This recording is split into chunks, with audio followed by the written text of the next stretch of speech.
Bonjour à toutes et à tous et bienvenue à ce nouveau enregistrement qui est le troisième. Et j'ai préféré que je consacre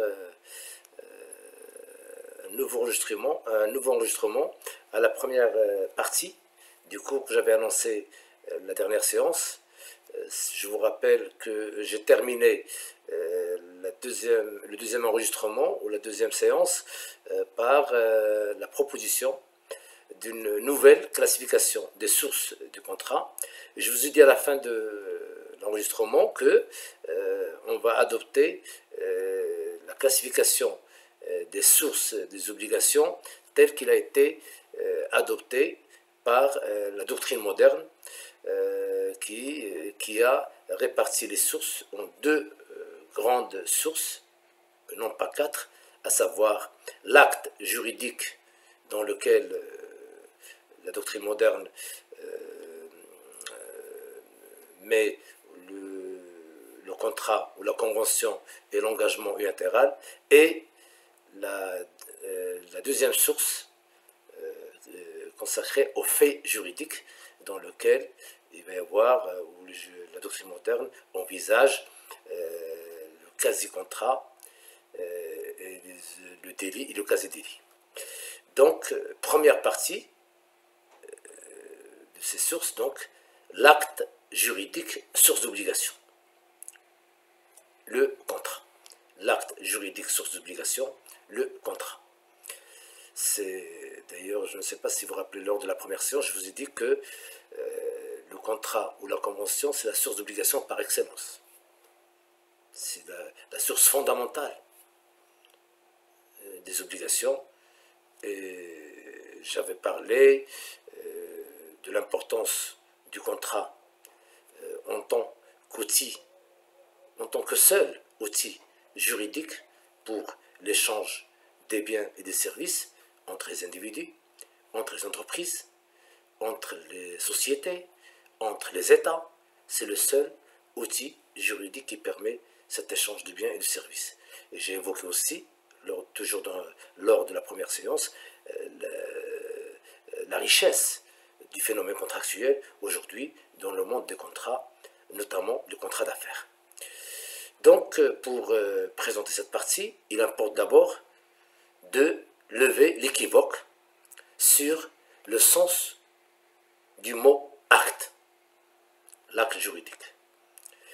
Celui-ci peut désigner soit la volonté de s'engager, ce qu'on appelle en latin le negotium, la volonté de s'engager, le negotium.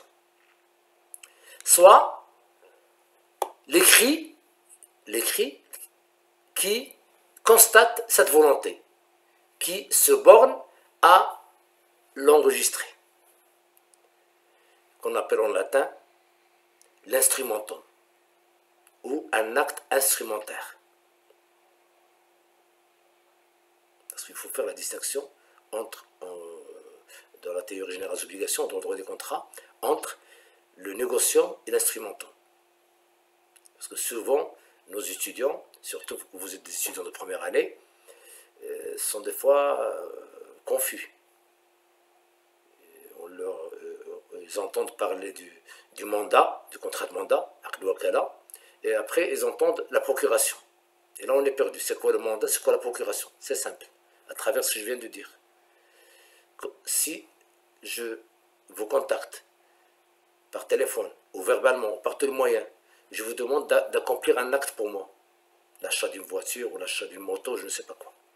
Et vous étiez d'accord pour me représenter, pour être mon mandataire. Vous m'avez dit, vous m'avez accordé le OK. Vous êtes d'accord. Là, ça s'appelle un négociant, un échange, un négociant. Et après, par méfiance de ma part, j'ai préféré de vous écrire ce que vous devez faire. J'ai pris un papier, un stylo, je vous ai écrit toutes les choses de la mission d'une manière détaillée. Alors cette mission s'appelle, ou cet écrit s'appelle l'instrumentum. Autrement dit, en matière de mandat, en matière de représentation, le mandat c'est le négociant et la procuration c'est l'instrumentum. C'est-à-dire, la procuration, c'est le document qui prouve le négociant. L'instrumentum, c'est le document qui prouve le négociant. C'est la raison pour laquelle j'ai dit tout à l'heure, en commençant cette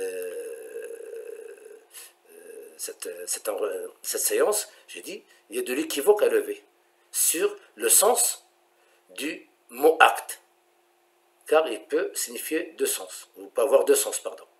Le premier sens, le sens de négociant, la volonté de s'engager, et le deuxième sens, le sens de l'instrumentum, ou un acte instrumentaire, c'est-à-dire l'écrit qui constate cette volonté, qui se borne à l'enregistrer.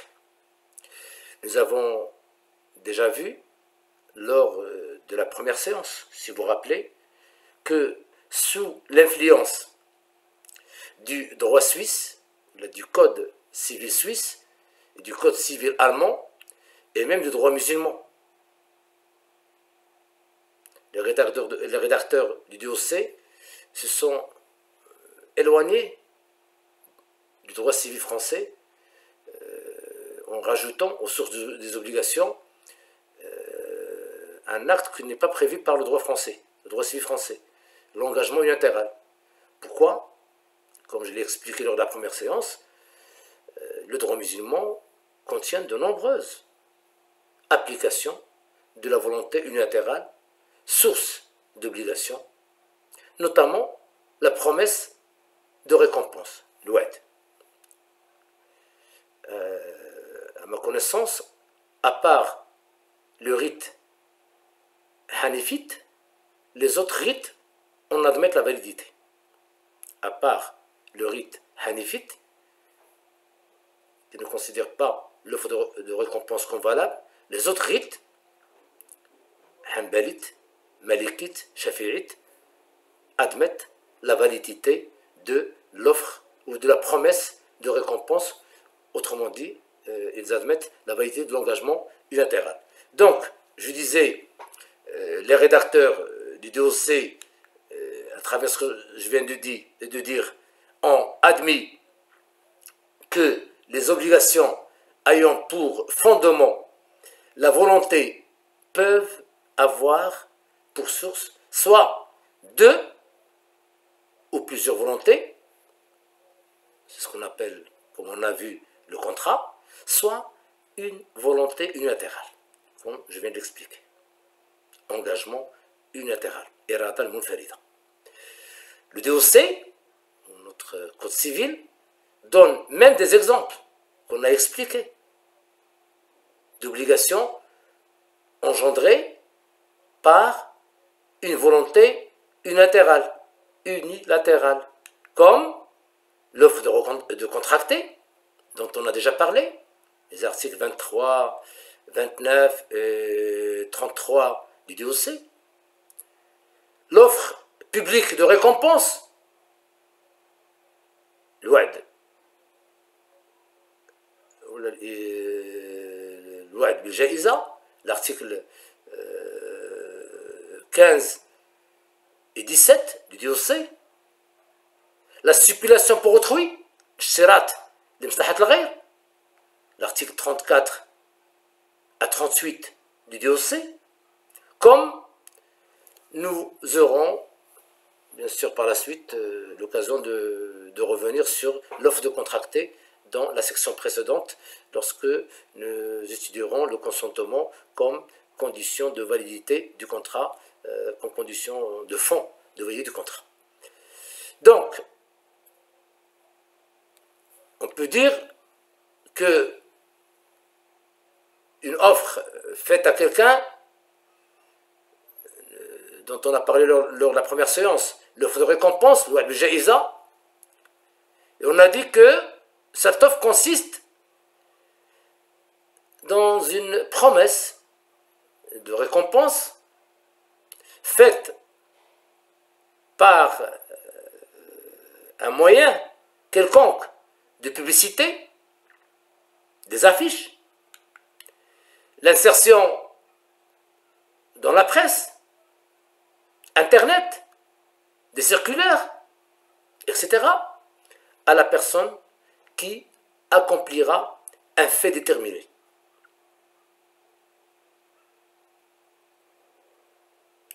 Il peut s'agir par exemple de rapporter un objet perdu. Je me rappelle, j'en avais parlé ça lors de la première séance enregistrée, où le papa qui promet à ses enfants l'achat d'une moto, d'une voiture pour l'enfant qui aura le meilleur moyen de l'année. Donc, soit d'apporter un objet, soit d'indiquer le lieu où se trouve une personne disparue, ou même de réaliser un acte ou une œuvre difficile ou remarquable. Certains États le font, ils font des promesses de récompense pour une découverte scientifique. Moi, je suis sûr et certain que aujourd'hui, le monde, tous les pays du monde sont capables d'offrir des sommes importantes pour celui qui découvre un médicament ou un remède pour le maudit virus dont le monde est atteint aujourd'hui. Que Dieu protège tout le monde. Donc, une découverte scientifique. Une performance sportive aussi. Scolaire, le cas du papa qui a promis à ses enfants une récompense à la fin de l'année. Cette technique est aussi utilisée sur une grande échelle en matière commerciale, dans le cadre, en matière des affaires, dans le cadre des campagnes publicitaires. Les entreprises cherchent des slogans publicitaires et promotionnels, ce qu'on appelle les ventes avec prime. Alors l'auteur d'une promesse est juridiquement tenu d'honorer son engagement et de remettre à celui qui a accompli le fait demandé la récompense promise. Pour des raisons, je dirais, peut-être morales, peut-être religieuses, et peut-être aussi éthiques. Là, je fais allusion au domaine des affaires. Vous n'avez pas le droit de ne pas honorer vos engagements sur le plan éthique, ou sur le plan religieux, ou sur le plan moral. Donc, celle-ci, c'est-à-dire cette récompense promise, reste due, du reste, même si le fait a été accompli par une personne qui ne connaissait pas la promesse et qui n'apprend son existence qu'après l'accomplissement du fait demandé. Il n'était pas au courant, mais il a fait ce que l'offre demande, et là, il aura droit à sa récompense quand même. C'est ce que dit l'article 151 de notre Code des obligations et contrats.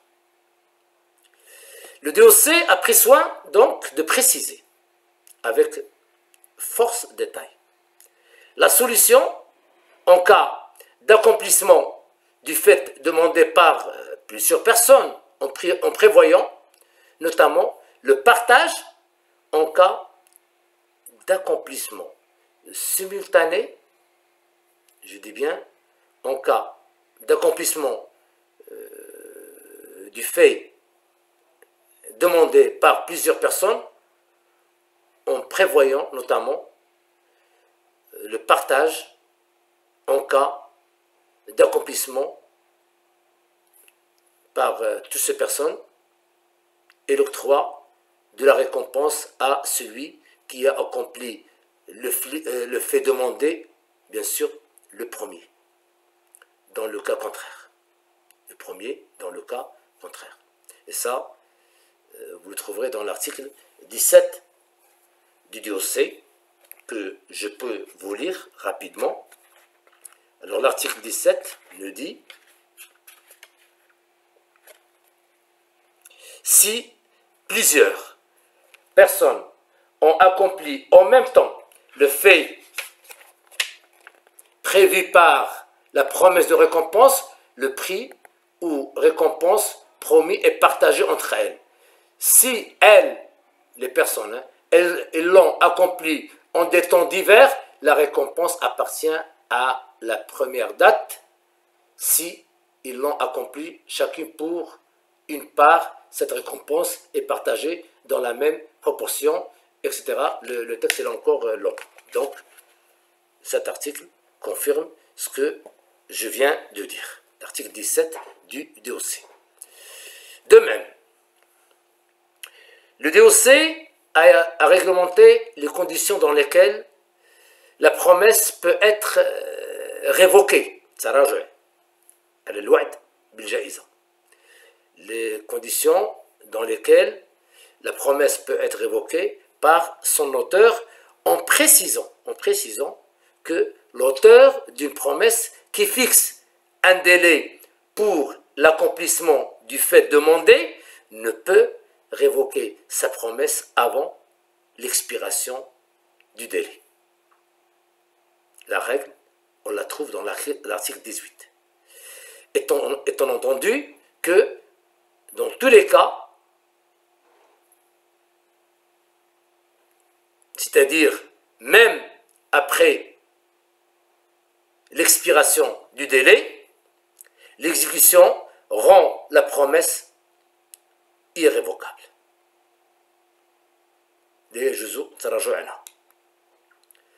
À travers le caractère obligatoire de l'offre publique de récompense et sous certaines conditions de l'offre de contracté, on constate, à travers ce que je viens de dire, on constate que l'acte juridique, tasarruf al-qanuni, unilatéral, peut être source d'obligation comme l'acte juridique bilatéral ou multilatéral.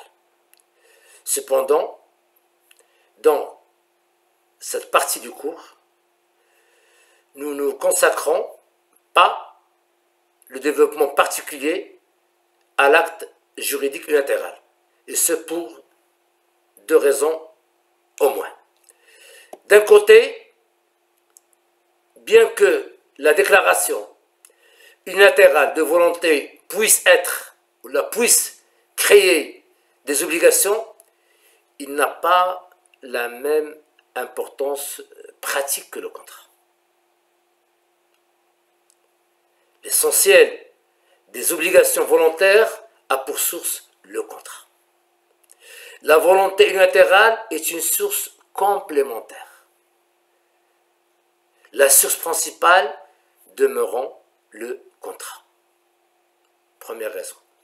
Deuxième raison, ou d'autre part, l'acte juridique unilatéral est soumis au même régime juridique que l'acte juridique bilatéral ou multilatéral.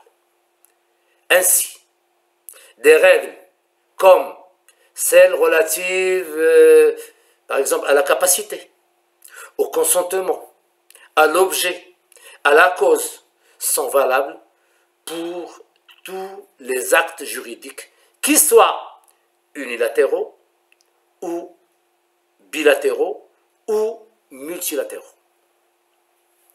D'ailleurs, l'article 409 du DOC rappelle cette règle à propos de l'aveu, la tiraf, l'aveu. L'article 409 du DOC nous dit que l'aveu doit être libre et déclarer les causes qui vicient le consentement, vicient l'aveu. Je préfère le lire en direct. L'article 409 du DOC nous dit « L'aveu doit être libre et éclairé. Les causes qui vicient le consentement vicient l'aveu. » Donc, c'est un très bon exemple qui marque, qui prouve que les règles, comme les règles relatives valables ou applicables à un contrat, sont valables pour les autres actes produits de la volonté, comme l'engagement unilatéral, que c'est un engagement soit unilatéral ou bilatéral ou multilatéral, l'article 409 du OC dans la preuve. Donc, l'étude du contrat suppose l'examen d'un certain nombre de questions. Il faut non seulement étudier les règles relatives à la naissance du contrat, Ibram l'aqd, Tkwin l'aqd, et les sanctions attachées par le droit à l'inobservation de ces règles, mais aussi il faut étudier les effets des sanctions de l'inexécution des obligations contractuelles. Toutefois, avant d'aborder chacune de ces questions, il importe de donner quelques généralités sur le contrat. D'où le plan que je vais vous proposer dans cette partie. On va consacrer un chapitre premier à la naissance du contrat. Tkwin ou Ibram l'aqd. Deuxième chapitre, le premier chapitre, je vais le consacrer à des généralités d'abord, des généralités, des généralités sur le contrat. Chapitre 2 sera consacré à la naissance du contrat. La naissance du contrat, comme je dis tout à l'heure, Ibram ou Tkwin l'aqd, qui est, que je considère pour moi une phase juridique d'une importance considérable que l'étudiant doit maîtriser au niveau du régime juridique. Parce que c'est à partir de la naissance du contrat que les parties deviennent définitivement liées. En troisième chapitre, on étudiera ensemble les sanctions des règles relatives à la naissance du contrat. Quatrième chapitre, les effets du contrat. Et le cinquième et le dernier chapitre sera consacré aux sanctions de l'exécution des obligations contractuelles, c'est-à-dire les problèmes de la responsabilité contractuelle. Donc, chapitre premier, généralité sur le contrat. Généralité sur le contrat. Ce sont des choses qui vont nous faciliter la compréhension du cadre réglementaire des contrats d'une manière générale à travers notre code des obligations contrats, étant donné que la matière déjà, l'intitulé du module s'appelle théorie générale des obligations et contrats, tous les contrats. Donc, généralité sur ces contrats. Je vous rappelle aussi que ce qu'on voit dans cette matière est considéré aux yeux des juristes comme le droit commun, le common law, c'est-à-dire une règle apprise, maîtrisée dans son module, vous pouvez l'appliquer pour d'autres matières juridiques, comme même des matières de droit public, comme le droit administratif. Par exemple, en droit administratif, pour le contrat administratif, vous aurez besoin des règles qu'on est en train de faire ensemble. C'est pourquoi on dit théorie générale des obligations, sharia al-amma. Donc, c'est pourquoi ce premier chapitre consacré aux généralités sur le contrat est d'une importance considérable.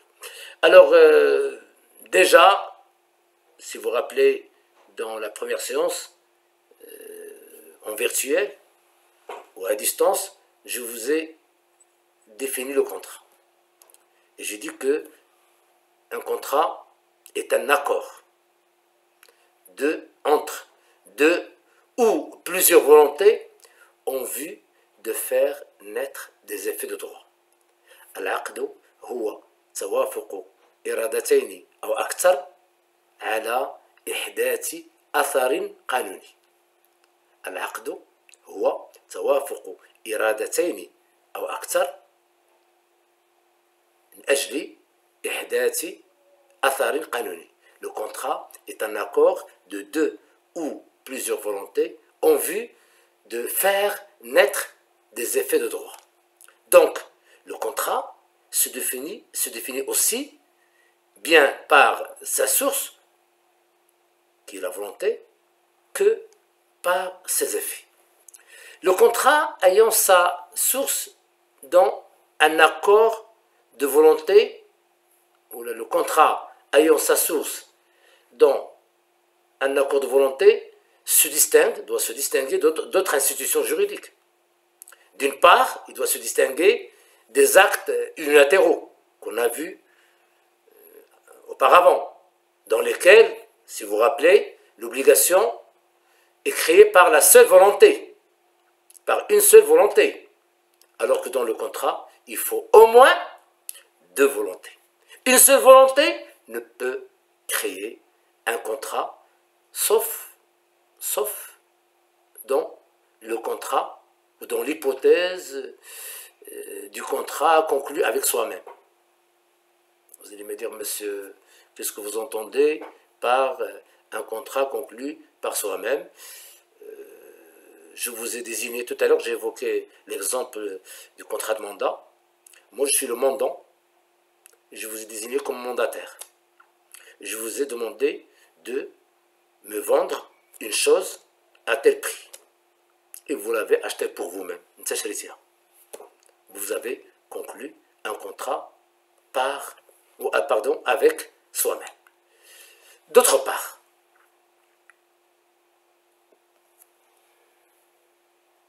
des faits juridiques engendrent des obligations sans que celles-ci aient été voulues par les parties, et avec des différences sur un certain nombre de points, comme la prestation, la preuve, etc. Le contrat, donc, se définit également par ses effets. Il entraîne des obligations juridiques, asar qanuniya. Ceci, bien sûr, ne permet de distinguer le contrat des autres accords de volonté non génératrices d'effets juridiques. Je dis bien des accords de volonté non génératrices des effets juridiques. D'ailleurs, certains juristes les appellent, comme un grand juriste français, M. Carbonnier, ils appellent ces contrats-là des rapports de non-droit, des accords de volonté, mais qui ne produisent pas des effets juridiques. On peut dire, par exemple, le contrat, dans ce cas-là, à travers ce que je viens de dire, le contrat doit être distingué des actes de complaisance ou de courtoisie.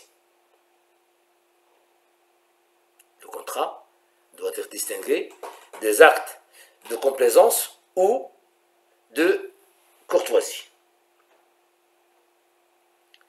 Par exemple, une initiative lancée et acceptée ne constitue pas un contrat. Ne constitue pas un contrat.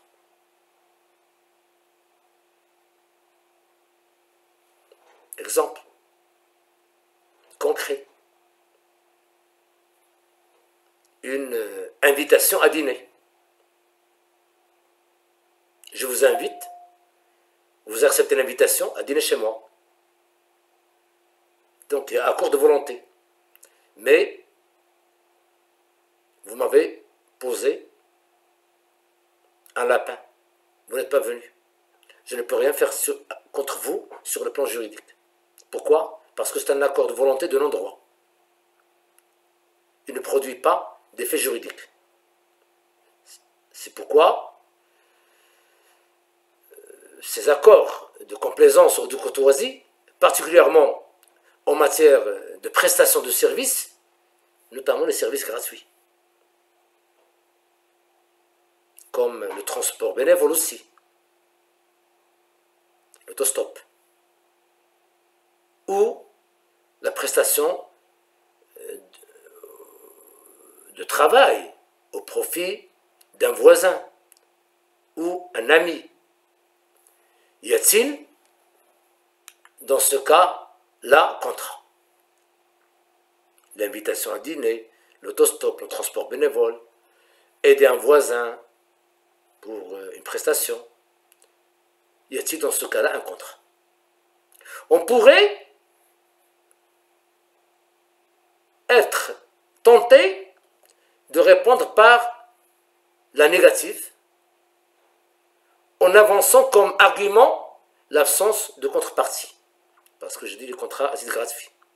Mais, précisément, la contrepartie n'est pas nécessaire pour l'existence d'un contrat. Et ça, c'est des choses qu'on va voir après. Il y a bien des contrats de dépôt gratuit, عقد الوديعة بدون أجر, de mandat gratuit, الوكالة بدون أجر, de prêt gratuit, القرض بدون فوائد, etc.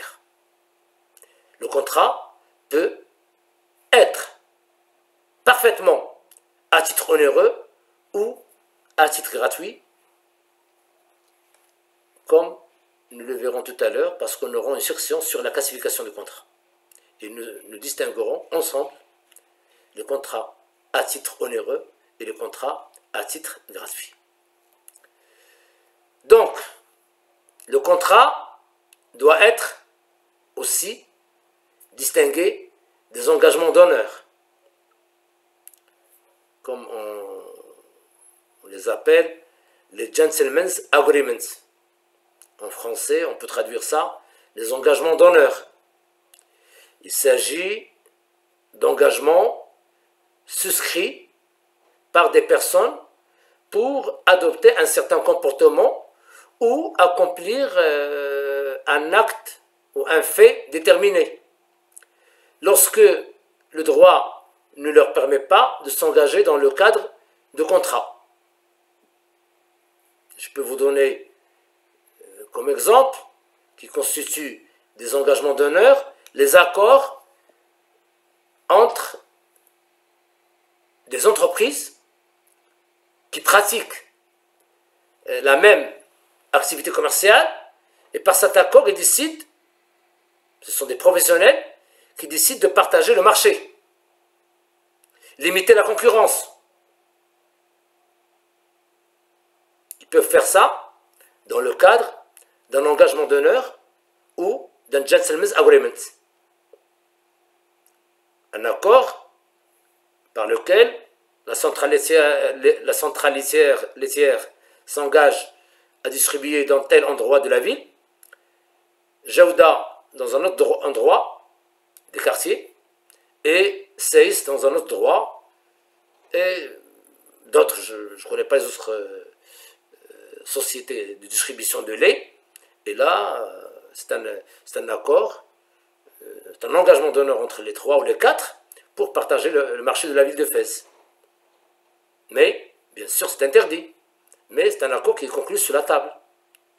C'est un engagement d'honneur. Dans cet exemple, les accords sont, comme je viens de le dire, de simples engagements d'honneur qui n'ont aucune valeur juridique.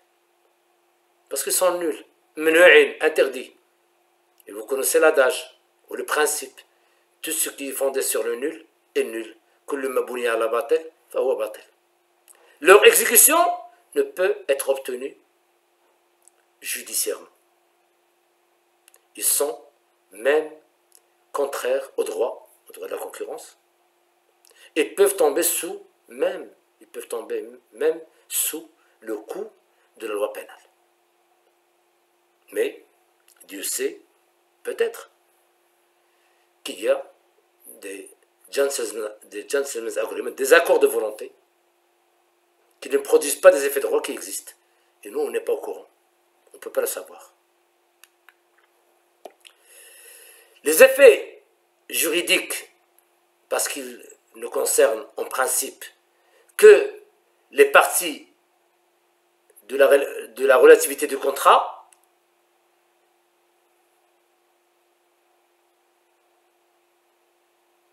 doivent en outre être distingués